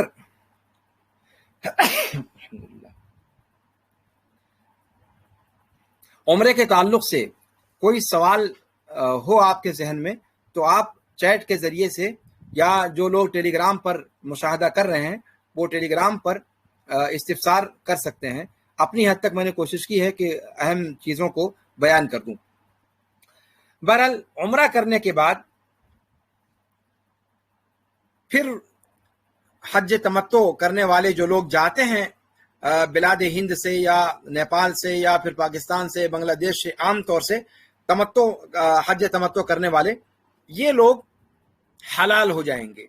حلال ہو جانے کا مطلب کیا ہے کہ جب اپنے بالوں کو چھوٹا کروا لیا یا اپنے بالوں کو مڈوا لیا تو اس کے بعد پھر وہ خوشبو لگا سکتے ہیں، عام سلے ہوئے کپڑے پہن سکتے ہیں، ساری چیزیں جو ایک نارمل آدمی کرتا ہے وہ ساری چیزیں وہ کر سکتے ہیں، اور جو پابندیاں حالت احرام میں لگتی ہیں وہ ساری پابندیاں ان کی ختم ہو جاتی ہیں۔ اس کے بعد جتنے دن مکہ میں آپ کو گزارنے ہیں آپ عام نارمل حالت میں گزاریں گے، اور پھر بیت اللہ شریف میں نماز کا اہتمام کریں گے کہ آپ اسی کے لیے وہاں جاتے ہیں، اسی کا قصد کر کے آپ گئے ہوئے ہیں۔ آپ جانتے ہیں کہ جو لوگ ان علاقوں سے حج کے لیے جاتے ہیں ان کی میقات یلملم پڑتی ہے جو جدہ سے پہلے ہے، اور فضاحی میں وہ میقات آ جاتی ہے، اور کسی میقات پر زمینی طور پر آپ کو شریک ہونے کا موقع نہیں ملتا۔ اس لیے حجاج کرام جو اپنے اپنے ملکوں سے ہندوستان، پاکستان، بنگلہ دیش وغیرہ سے آتے ہیں انہیں چاہیے کہ وہ ایئرپورٹ ہی پر اپنے سلے ہوئے کپڑوں کو اتار کر کے احرام کے کپڑوں کو پہن لیں اور پورے طور پر اچھا ہاں ایک چیز یہ بھی ذکر کرنا مناسب ہے کہ حالت احرام میں جو داخل ہونا ہوتا ہے اس وقت غسل کرنا زیادہ مناسب ہے۔ میقات پر پہنچ کر غسل کریں اور غسل کر کے پھر احرام کے کپڑے پہنیں، اور احرام کے کپڑے پہننے سے پہلے اپنے بدن میں خوشبو لگائیں۔ یہ سب چیزیں اللہ کے رسول صلی اللہ علیہ وسلم کی سنت ہیں۔ اور یہاں سے ہم لوگ جو ایئرپورٹ کے ذریعے سے ہوائی جہاز کے ذریعے سے جاتے ہیں، چونکہ میقات پر وہ میقات سے متجاوز ہو کر کے جدہ میں جا کر کے فلائٹ رکتی ہے، اس لیے آپ کو اپنے ایئرپورٹ ہی پر تیار ہونا ہوتا ہے۔ تو احرام کے کپڑے آپ اپنے ایئرپورٹ پر ہی پہن لیں، جن کو کاٹھمانڈو سے فلائٹ ہے یا جن کی فلائٹ ہندوستان میں لکھنؤ سے ہے یا دلی سے ہے یا پھر بنگلور سے ہے یا بمبئی سے ہے یا پٹنہ سے ہے، جہاں سے جن کی فلائٹ ہے وہیں پر وہ اپنے سلے ہوئے کپڑوں کو اتار دیں اور غسل کریں۔ غسل کرنے کے بعد اپنے بدن پر دھیان دیجیے گا، اپنے بدن پر خوشبو ملیں، احرام کے کپڑے پر نہیں۔ اس کو بطور خاص نوٹ کیا جائے کہ خوشبو لگانا آپ صلی اللہ علیہ وسلم کی سنت ہے، لیکن خوشبو لگانے سے کچھ لوگ یہ سمجھتے ہیں کہ صاحب کپڑے پر خوشبو لگایا جائے، یہ طریقہ درست نہیں ہے۔ خوشبو بدن پہ لگایا جائے۔ اللہ کے رسول صلی اللہ علیہ وسلم کی سنت یہ ہے کہ خوشبو بدن پہ لگائی جاتی تھی، تو بدن پہ آپ خوشبو لگا لیں، بے شک احرام کے کپڑے پر نہیں۔ اس کے بعد احرام کا کپڑا جو احرام کی چادریں ہیں دو، چادر اور ازار، اس کو آپ زیب تن کر لیں، اور اس کے بعد فلائٹ آپ کی ٹیک آف کرے، اور جب آپ فضا میں یلملم کی میقات سے گزرنے لگیں گے اس سے پہلے اناؤنسمنٹ ہوگا اور آپ کو بتا دیا جائے گا کہ میقات آنے کو ہے۔ تو جب میقات آنے کو ہو وہاں پر آپ جو رکن ہے عمرے کا اس کو آپ ادا کریں گے، اور وہ کیا کہ احرام کی یعنی عمرے کی نیت میں داخل ہونے، عمرے کی عبادت میں داخل ہونے کی نیت کرنا، یعنی وہاں پر آپ نیت کر کے اور پھر تلبیہ پکاریں گے، لبیک عمرتن لبیک اللہم لبیک لبیک لا شریک لک لبیک ان الحمد والنعمت لک والملک لا شریک لک۔ پھر اس کے بعد سے لگاتار آپ کی زبان پر اس تلبیہ کا ورود ہوتے رہنا چاہیے تاکہ آپ جدہ ایئرپورٹ پر اتر جائیں، اور پھر وہاں سے آپ ہوٹل میں جائیں، پھر ہوٹل میں کچھ گھنٹوں تک آپ کا قیام ہو، اور پھر وہاں سے آپ کو بسوں کے ذریعے سے مکہ مکرمہ منتقل کیا جائے۔ تب تک یہ سارا فترہ آپ کی زبان پر لبیک اللہم لبیک کا ورد جاری رہنا چاہیے۔ آپ حالت احرام میں ہیں اور وہاں بیت اللہ شریف پہنچتے ہی آپ پہلا کام یہ کریں گے، بغیر کوئی دوگانہ ادا کیے ہوئے، بغیر کوئی نماز ادا کیے ہوئے آپ سیدھے مطاف میں گھسیں گے اور طواف سے شروع کریں گے۔ آپ میں سمجھتا ہوں کہ عمرے کے تعلق سے جو اہم مسائل تھے وہ آپ کے سامنے ذکر کیے جا چکے ہیں۔ اگر کوئی اور سوال ہوگا تو آپ اس کو چیٹ کے اندر یا پھر ٹیلی گرام پر آپ ذکر کر سکتے ہیں، اور انشاءاللہ پھر اس پر گفتگو آگے بڑھائی جائے گی۔ اب اس طریقے سے ایک حج تمتع کرنے والا اپنی عبادتوں کے پہلے مرحلے سے وہ نکل گیا اور وہ پھر آزاد ہو گیا اور پھر وہ حلال ہو چکا ہے اور وہ پھر نارمل اپنے کپڑے پہنے گا. جتنے دن آپ کو مکے میں رہنا ہے آرام کے ساتھ رہیے تا کی 8 ذی الحجہ کی تاریخ آ جائے.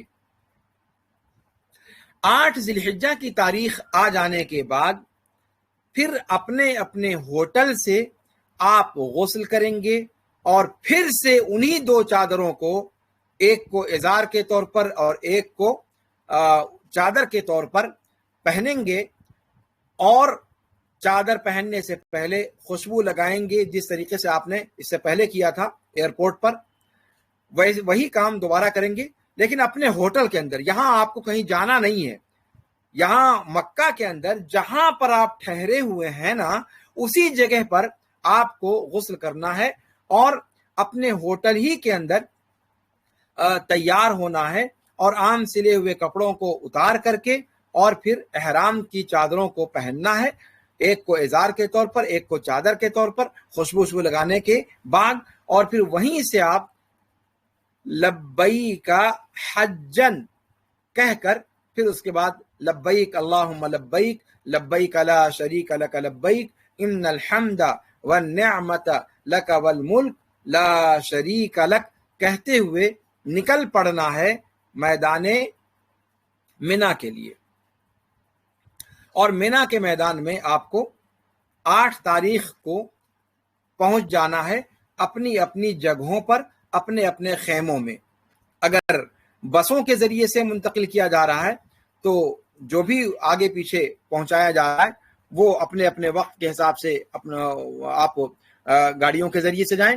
اور اگر پیدل جا رہے ہیں تو پیدل جانے میں وقت پر آپ پہنچ سکتے ہیں. آپ منا میں پہنچیں اور وہاں پر پہنچ کر کے ساری نمازوں کو اپنے اپنے وقت پر ادا کریں جس طریقے سے اللہ کے رسول صلی اللہ علیہ وسلم نے قصر کے ساتھ پڑھی ہیں. 8 ذی الحجہ کو یوم الترویہ کہا جاتا ہے اور یہ حج کا پہلا دن ہے. یوم الترویہ اس کو اس لیے کہا جاتا ہے کہ اس میں صحابہ کرام رضوان اللہ علیہم اجمعین اپنے اپنے جانوروں کو پانی پلایا کرتے تھے اور ان کو تیار کیا کرتے تھے اگلے 1 ہفتے کے لیے کہ وہ اگلے ہفتے تک اگر پانی 1 ہفتے تک نہ ملے تو ان کے جانوروں کو پریشانی نہ ہو، تو وہ تیاری کیا کرتے تھے. یوم الترویہ وہاں سے اس کا نام پڑ گیا. تو یوم الترویہ یہ 8 ذی الحجہ ہے جس میں آپ منا کے اندر رہیں گے اور 5 نمازیں آپ وہاں پر ادا کریں گے اور اللہ کے رسول صلی اللہ علیہ وسلم کی بتائی ہوئی صفت کے مطابق ادا کریں گے. یہ آپ حج کے اندر داخل ہو گئے، حج کے اندر داخل ہو گئے. اب حج کے ارکان کیا ہیں، حج کے واجبات کیا ہیں اور حج کے اعمال کیا ہیں، اس پر ہماری گفتگو انشاءاللہ یہاں سے اب انشاءاللہ اس کو ہم آگے جاری رکھیں گے. حج کے ارکان 4 ہیں. حج کے ارکان 4 ہیں. کون کون سا رکن ہے؟ سب سے پہلی چیز احرام، جو ابھی آپ نے اپنے اپنے ہوٹلوں میں کیا. احرام یعنی حج کی عبادت میں داخل ہونے کی نیت کرنا. اور آپ چونکہ حرم کے اندر ہیں اس لیے آپ کو میقات پر جانے کی ضرورت نہیں ہے. آپ مکہ شریف کے اندر ہیں اس لیے میقات پر جانے کی ضرورت نہیں ہے. جہاں آپ ہوٹل میں ٹھہرے ہوئے ہیں وہیں سے آپ احرام باندھ لیں گے. تو احرام یہ پہلا رکن ہے، یعنی حج کی عبادت میں داخل ہونے کی نیت کرنا اور زبان سے اس کا اظہار کرنا اور اپنے احرام کے کپڑوں کو پہن کر اس کا اعلان کرنا. یہ پہلا رکن ہو گیا. دوسرا رکن کیا ہے؟ دوسرا رکن کیا ہے اور تیسرا رکن کیا ہے؟ اور چوتھا رکن کیا ہے؟ حج کے ارکان میں احرام کے بعد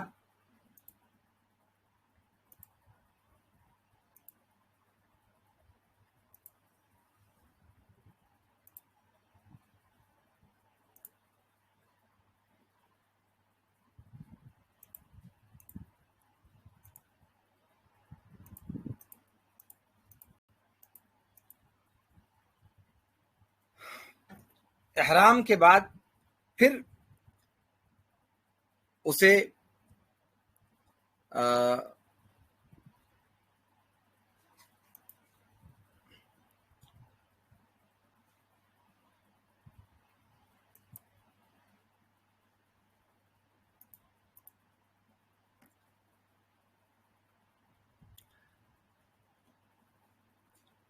حج کے 4 ارکان میں سے پہلا رکن احرام ہے، اور اس کے بعد دوسرا رکن عرفات میں قیام، عرفات میں وقوف۔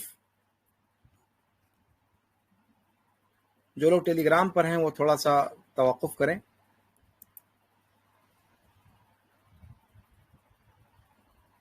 زوم پر نشست ختم ہو گئی ہے۔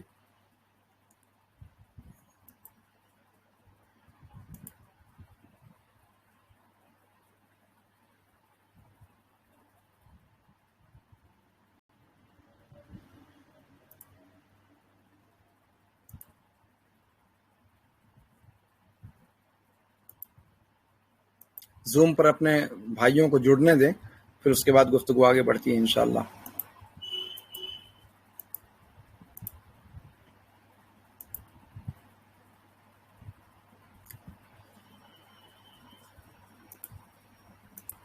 Recording in progress.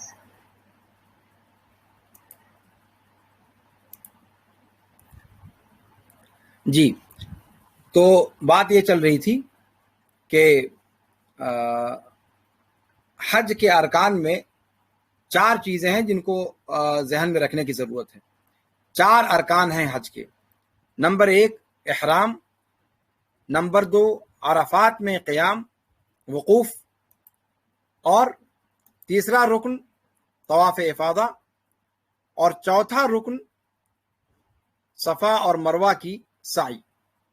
یہ 4 ارکان حج کے ہیں۔ ان میں سے اگر کوئی رکن کا مطلب اس سے پہلے بتایا جا چکا ہے، ان میں سے کوئی ایک اگر نہیں کیا تو اس کا حج ہوگا ہی نہیں، اس کا حج ہوگا ہی نہیں۔ اس چیز کو ذہن میں رکھیں آپ۔ تو حج ہونے کے لیے 4 ارکان کا ادا ہونا ضروری ہے۔ نمبر 1 احرام، یعنی سب سے پہلے حج کی نیت، یعنی حج کی عبادت میں داخل ہونے کی نیت کرنا، یہ رکن ہے۔ اگر یہ مس ہوا تو حج ہوگا ہی نہیں۔ پھر وہ آپ کی ایکسرسائز تو ہو جائے گی، جسمانی ورزش ہو جائے گی، لیکن وہ عبادت نہیں ہوگی۔ دوسرا رکن ہے وقوف بعرفہ۔ 9 ذی الحجہ کو عرفات کے اندر آپ کا ٹھہرنا، وہاں پر توقف اختیار کرنا، وہاں پر رکنا، یہ حج کا دوسرا رکن ہے۔ اگر آپ عرفات میں وقوف نہیں کرتے تو آپ کا حج ہی نہیں ہوگا، حج ہوگا ہی نہیں، چاہے آپ جتنی دور سے سفر کر کے آئے ہوئے ہوں۔ یہ 9 تاریخ کا معاملہ ہے جو عرفات میں وقوف کرنا ہوتا ہے۔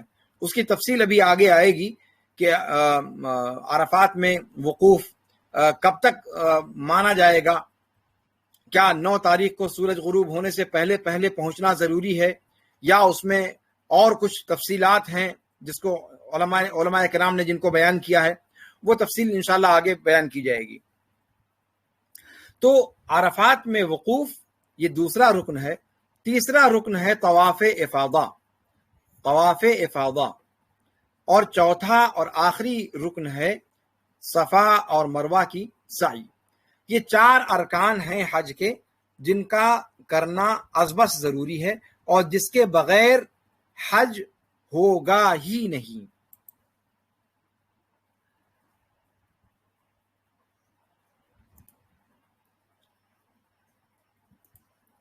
میں چاہتا ہوں کہ اسے آپ کے سامنے میں اسکرین پر بھی دکھلا دوں تاکہ وہ چیز آپ کے سامنے آ جائے اختصار کے ساتھ، تاکہ اس کے بعد پھر ہماری گفتگو جب آگے بڑھے تو آپ کے ذہنوں میں وہ چیز واضح رہے پورے طور پر۔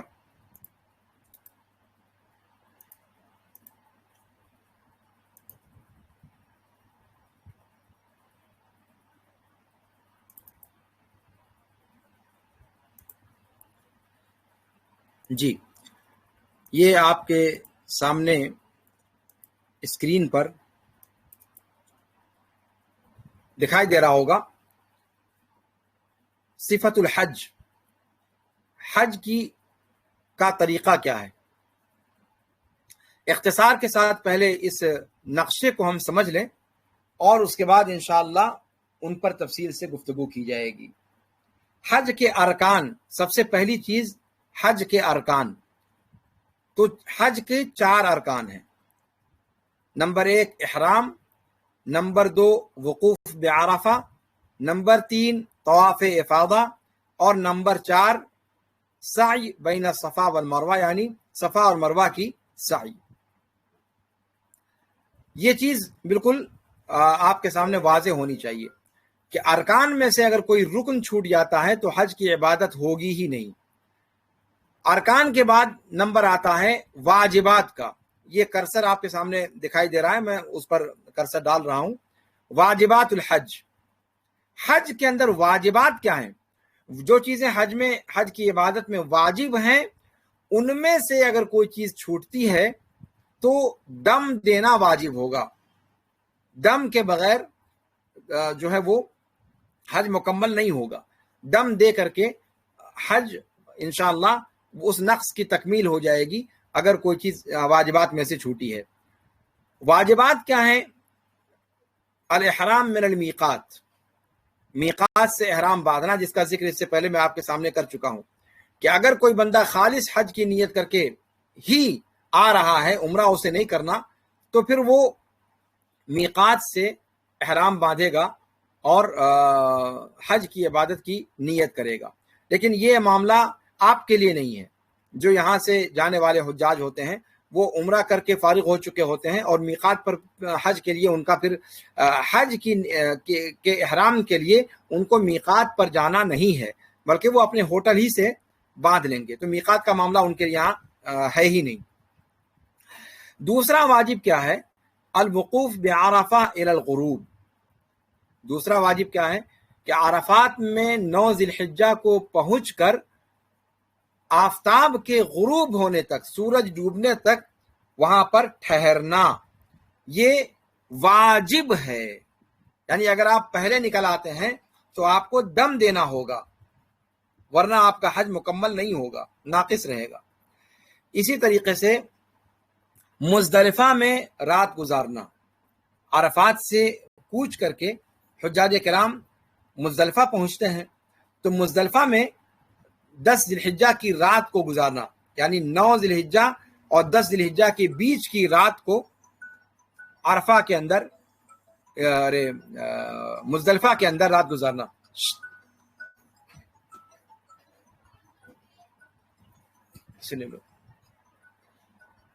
اور اس کے بعد تیسرا یہ واجب ہو گیا۔ چوتھا واجب ہے المبیت بمنی لیال التشریق، ایام تشریق کے اندر رات کو منا کے اندر رہنا، یہ بھی حج کے واجبات میں سے ہے۔ اگر کوئی بندہ نہیں رکتا ہے رات کو منا میں، خیموں کے اندر رات گزارتا نہیں ہے، تو پھر اس کے اوپر دم واجب ہوگا، یہ ذہن میں رہے آپ کو۔ اور ایام تشریق کسے کہتے ہیں؟ یعنی 11، 12 اور 13 ذی الحجہ کی بات یہ کی جا رہی ہے۔ اور اگر 12 کو آپ نکل رہے ہیں تو 11 اور 12 کی رات، اور اگر 13 کو نکل رہے ہیں تو 3 راتیں، 11، 12 اور 13، تو وہ 2 راتیں یا 3 راتیں، جس طرح سے آپ کا انتظام وہاں پر کیا جائے۔ آپ جانتے ہیں کہ 12 کو بھی آپ نکل سکتے ہیں اگر آپ نکلنا چاہیں، اور اگر آپ مکمل کرتے ہیں وَاذْكُرُوا اللَّهَ فِي أَيَّامٍ مَّعْدُودَاتٍ والی آیت کے اندر جس کا ذکر ملتا ہے، تو ایام تشریق میں منا کے اندر رات گزارنا یہ واجب ہے۔ اسی طریقے سے ایام تشریق میں یعنی 11 12 13 ذی الحجہ کو جمرات کی رمی کرنا، جمرہ صغرا، جمرہ وسطیٰ اور جمرہ کبریٰ، ان کو کنکریاں مارنا تینوں کو. ظاہر سی بات ہے ایام تشریق میں یہ ایسا ہوتا ہے. 10ویں ذی الحجہ کو صرف ایک شیطان یا ایک جمرے کو مارا جاتا ہے جس کو جمرہ کبریٰ کہا جاتا ہے. تو واجب جو بتا رہے ہیں یہاں پر تینوں جمروں کو مارنا، تینوں شیطانوں کے پاس کھڑے ہو کر کے اور کنکری مارنا، یہ 11 12 اور 13 ذی الحجہ کو، اگر 13 تک آپ رکتے ہیں، نہیں تو 11 اور 12 2 دن. اور اسی طریقے سے جمرۃ العقبہ 10 ذی الحجہ کے دن اس کو کنکری مارنا، یعنی بڑے والے شیطان کو، جس کو اردو میں ہم لوگ کہتے ہیں، حالانکہ شیطان کی تعبیر یہ مناسب نہیں ہے، وہ شیطان ہے نہیں، شیطان وہاں تھوڑی موجود ہے، شیطان نہیں ہے، وہ تو بس ابراہیم علیہ السلام کی سنت پر ہم عمل کر رہے ہوتے ہیں. شیطان در حقیقت وہاں موجود نہیں ہوتا. اس لیے وہاں پر جو بعض حجاج بہت زیادہ جوش و خروش کے ساتھ اینٹیں، پتھر، جوتے، چپل، چھاتا واتا سب اٹھا کر مارنا شروع کر دیتے ہیں کہ زندگی بھر کا انتقام لے لیں کم وقت سے. تو یہ تصور یہ درست نہیں ہے. وہ شیطان وہاں تھوڑی موجود ہے، وہ ایک رمز ہے کہ یہاں پر شیطانوں نے ورغلایا تھا اور ان جگہوں پر اللہ رب العالمین کی طرف سے حکم دیا گیا کہ اس رمز کو استعمال کیا جائے. تو اس لیے اس کو شیطان کہنا تھوڑا سا درست نہیں لگتا، لیکن اب بہرحال عوام میں یہی مشہور ہے. تو بڑے والے شیطان کو یوم النحر کو صرف مارنا ہے اور یہ واجب ہے. اسی طریقے سے بالوں کو کٹوانا یا چھلوانا حج کے بعد یعنی 10 ذی الحجہ کو. اسی طریقے سے جانور کا ذبح کرنا. اسی طریقے سے طواف وداع مکہ جا کر کے، جب سفر پہ نکلنے والے ہوں تب، جب واپس مکہ سے آنے والے ہوں تب، یا مکہ سے مدینہ کے لیے جانے والے ہوں تب. تو یہ طواف وداع، یہ دھیان میں رہے کہ یہ طواف وداع یہ طواف افاضہ کے علاوہ ہے. طواف وداع یہ آپ 12 کو یا 13 کو یا 14 یا 15 جب آپ کو مکہ سے نکلنا ہوگا تب آپ کریں گے. لیکن یہاں جو طواف افاضہ جو ارکان حج میں سے ہے، یہ 10 تاریخ ہی کو کرنا ہوتا ہے عام طور پر. تو یہ واجبات حج ہیں جو آپ کے سامنے دکھائی دے رہے ہیں. 1 2 3 4 5 6 7 8 9 واجبات ہیں. اچھا، اس نقشے میں مختصر طور پر آپ کو سب کچھ بتا دیا گیا ہے. حج کی تعریف کی گئی ہے کہ حج کہتے کہ کس کو ہیں؟ بیت اللہ شریف کا ارادہ کرنا مخصوص ایام میں، اور طواف، سعی اور عرفات میں قیام وغیرہ وغیرہ کی عبادت کی ادائیگی کی نیت سے اس کو حج کہا جاتا ہے. تعریف جو اصطلاحی تعریف ہے. اور حج کے شروط کیا ہیں؟ کہ ایک آدمی مسلمان ہو، ظاہر سی بات ہے غیر مسلم پر حج نہیں ہے. اسی طریقے سے عقل شرط ہے، اس لیے کہ جو پاگل ہے اس کے اوپر اسلام کا کوئی رکن واجب نہیں ہوگا. اسی طریقے سے بالغ، اس لیے کہ بلوغت سے پہلے بچوں پر کوئی فرض اور کوئی واجب نہیں ہے. اسی طریقے سے آزادی، یعنی غلام نہ ہو، آزادی ہو، خود مختار ہو، اپنے فیصلے لے سکتا ہو. اور عام طور سے آج کل حریت کی قید کی بات ہی نہیں کی جا سکتی، غلاموں کا دور ختم ہو گیا. آخری شرط استطاعت، یعنی طاقت ہونی چاہیے، سکت ہونی چاہیے حج کرنے کی.